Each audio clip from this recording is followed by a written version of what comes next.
Yes guys, welcome back to the channel. Big news, Bukayo Saka is called fit for Arsenal. So welcome back to the channel today guys. Well, I hope you're all doing well, hope you're all having a nice weekend, enjoying the sun, enjoying the FA Cup. Football is back. I forgot my glasses, I just realised. Yeah, this is what I used to look like anyway without glasses. Not much really difference. Anyway, big news, at least in the world of being an Arsenal fan, is Bukayo Saka is back, fully fit. Mikel Arteta has said he's good enough to start against Fulham tomorrow night, which is massive. It's huge for Arsenal. Rival fans might think we're blowing it out of proportion, just how big it is, how big a loss it was for Bukayo Saka for us. But he is, I think there's no doubt now that he is a world-class talent. I've been seeing these stats flying around recently for some reason, maybe because the international break's on or something. You have to watch the sun, guys. I have tried. It's getting in my eyes as well, so I've had to try and put the blind on, but there's only so much I can do. So Bukayo Saka is now good to go. The stats that I've been seeing flying around are like the most chances created in Europe, or I think the most big chances created in Europe. Saka is still joint top with 20. He hasn't played since December the 28th or something. So the fact that he's still up there with those stats is ridiculous. I think assists, he's still in the top bracket of players. Like, he would have had an all-time season, I think, Saka. I think he would have broke the assist record this season. I think he would have been the most creative player in the league this season. That's saying something with Mo Salah in the league still. And it's been a massive drop-off. We thought the drop-off of Odegaard was big. The drop-off of Bukayo Saka has been astronomical. It hasn't helped that at the same time you have Ben White dropping out the side. So the entire right side was just gone.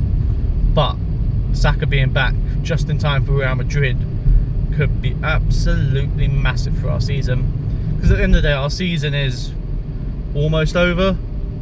We obviously still need to keep performing in the league to try and secure second place, get that prize money, what have you.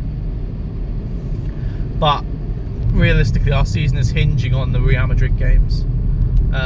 It's make or break for us in those games, with all due respect. Madrid are still fighting for their league, so they've still got battles to fight. But this is our cup final, these two games. I've got a few nerves just thinking about it, like, it's the biggest games we've had as a club. It feels different to last year at Bayern. I don't know why. It just feels different. I feel like there's not an air of expectation, but like a bit of an adrenaline about this game. With Bayern, it was like, it felt a bit too early for us. Like, it just felt like we're not quite there yet. And I'm not saying we're there yet with Madrid, because obviously we're still in a situation with our injuries and with our season as a whole. Our season hasn't panned out how we wanted it to. Like, that's not an understatement. It just is fact.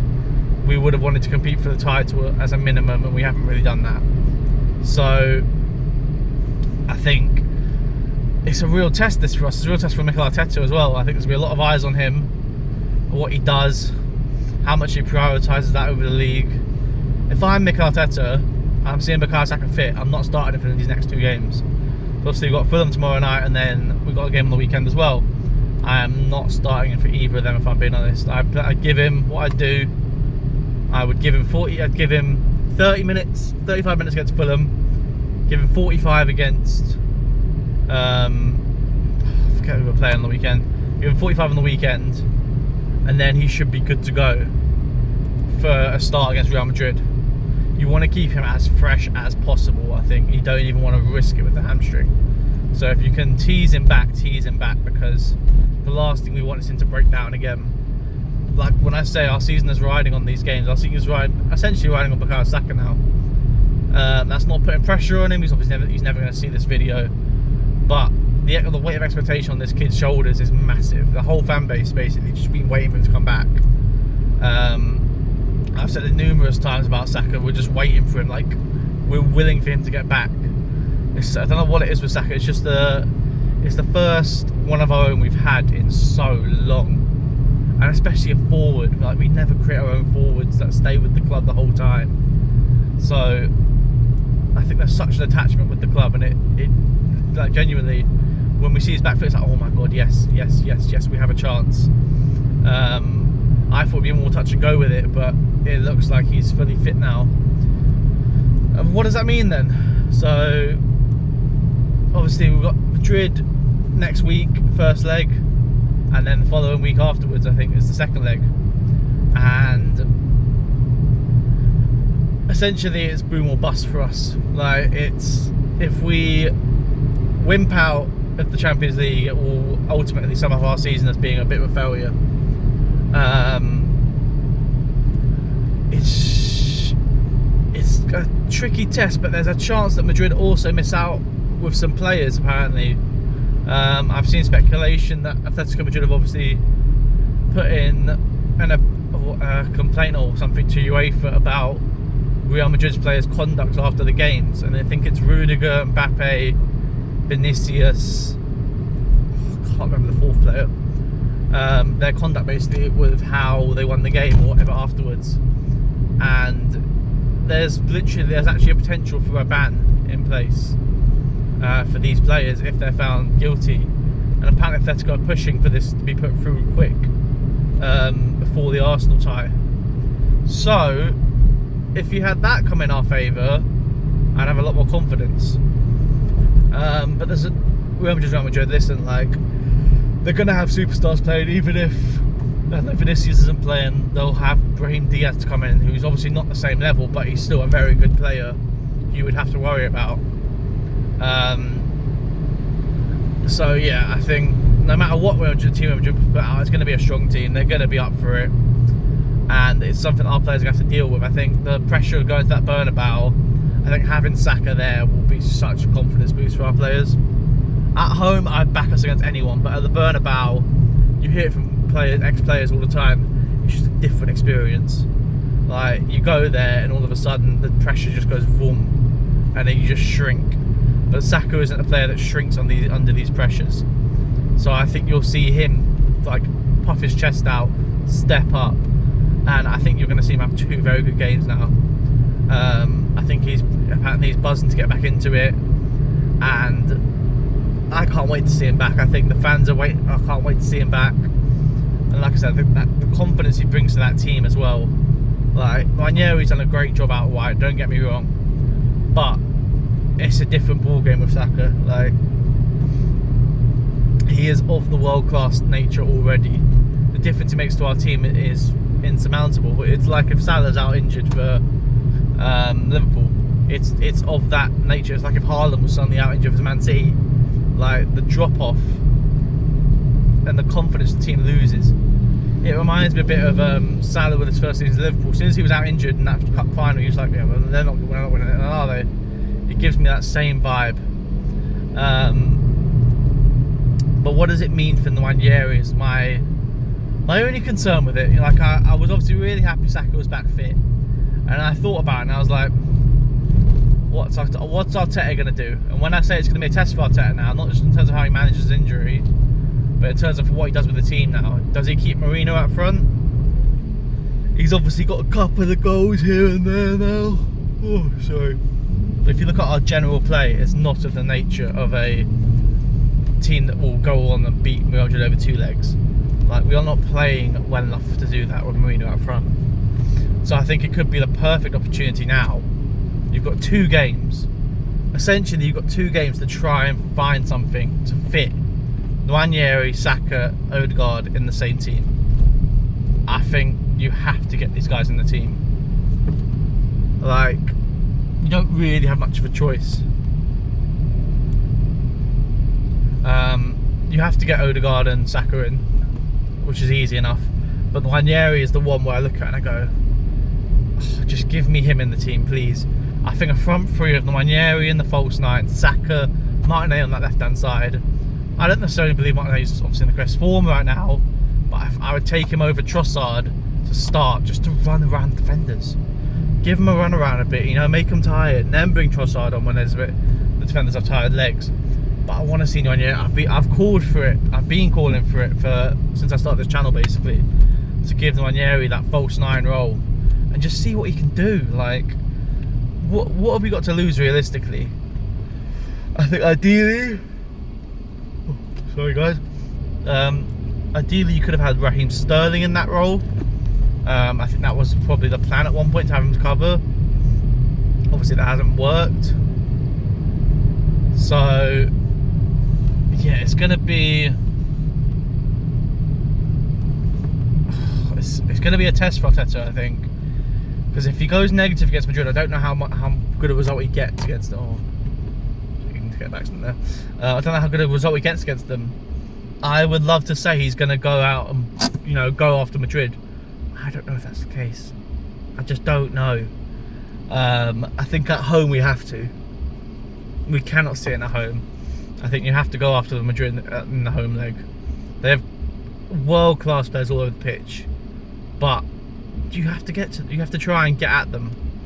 I like Rudiger. I think he's a very good defender. I think on the ball I could question him sometimes. Maybe you could look at that. I think the Asensio centre half, young centre half, looks like a real player. He looks comfortable on the ball. But again, he's a youngster playing in the Champions League quarter-final. You have to think at some point the pressure will start getting to these sort of players. I know he's been playing the big games already for Madrid, but that doesn't mean he's ready for a Champions League quarter-final. You have to test him. Valverde at right back, I'm not even going to touch on, because he's just world-class wherever he plays. It doesn't make any sense. He's like the one player that you can literally put anywhere on that team, and he'll just do it. He'll be outstanding for you. So I'm not going to touch on that. I think Martinelli against Valverde is just a long day for Martinelli, unfortunately for us. And then I think Ferland Mendy will be fit for that game, which will be an interesting battle against Bukayo Saka, because Mendy's quite a physical customer. He's got a lot of pace to him. Do I necessarily think he's the best defender? I don't know. I don't think so. So I do think there's you can get at this Madrid side. They're not the same I've lost my absolute words there. They're not the same unbeatable side that they used to be. You know, you can actually get at this team, and you can get some joy. I think the attack, if it's purring through Real Madrid, there's not much you can do against it with Vinny and Mbappe. You do need, and Rodrigo. I should never forget Rodrigo. You can't really like prepare for that. You can try your best, but you do need them to have a bit of an off day if you want a guaranteed win almost. You do need to have an off day, because they can do anything on their day. And there's every chance that they show up in both legs, and Mbappe gets a brace, Vinny gets one, and it's done. Like, it's possible. I think we're going to be built on our defence, so when I say not to be negative, I don't necessarily mean that. I think, like I said, I think the big test for Arteta is how he manages Bukayo Saka now, and how he prepares for this Madrid game. I will advocate for that Ranierian false 9, but I think if he was going to try it, he would have tried it already, you know. Yeah, I think that's the main aspects I want to get into today. I'm trying to think of I don't think there's anything more to really discuss on Bukayo Saka that hasn't been said already, apart from the fact that you will see that lightning Bukayo Saka back. I think you're going to see him be electric now. He's going to be refreshed. That's exactly what Saka needed, to be honest. He was so overplayed for the past few years, and he actually needed a break. I think Arteta literally said while he was out injured, he needs to go away from the club, get away from the football for a bit, and just like focus on himself and relax. So hopefully he's done that now, and he's good to go. I would love for him to have a big game in Champions League, because people still doubt him. I don't know how they still doubt him, but you just need to look at the stats. Like, I'm not even a stats guy. I understand where he gets the hate from in terms of he's not the most glamorous winger. You know, he's not pulling out flip flaps, and he's not like a traditional. He's not a traditional winger in that sense. but he's a world-class winger. Like, he is so efficient with what he does. Every time he gets the ball, first of all, he does not lose it, and second of all, he does something with it. You know, if the defender shows up the line, he'll go up the line happily, and he'll put a dangerous ball in, he'll shoot, he'll get an end product out of him. That's something that's so underrated in wingers nowadays. You look at like Doku, and I remember people going, they were at one point they were comparing Doku and Saka. Like, Saka's had so many comparisons. At one point it was, obviously he had Foden.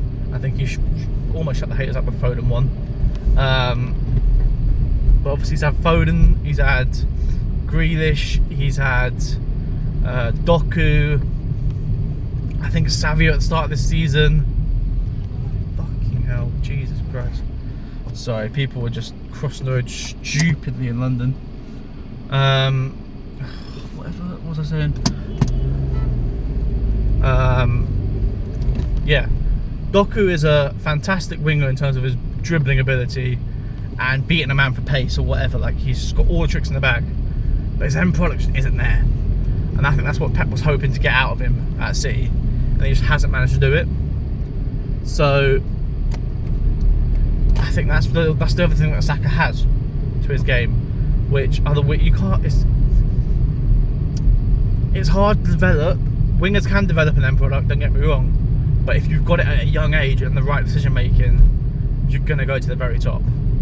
And that's what Bukayo Saka's done. So I'm just buzzing he's back fit. The whole fan base is buzzing he's back fit. And like I said, I expect an electric Bukayo Saka performance in that Real Madrid game. If he doesn't score, he'll get a couple of assists. Like, I'm that confident with him. Yeah, thank you guys for coming along today. Let me know your thoughts on what I've said. If you've got any other opinions that you think need to be heard. How do you think Arsenal should set up against Real Madrid? What should we try? Like, Mourinho up front kind of works, but I don't think it's a long-term solution. So yeah, let me know what you guys think, and I'll catch you next one. Peace.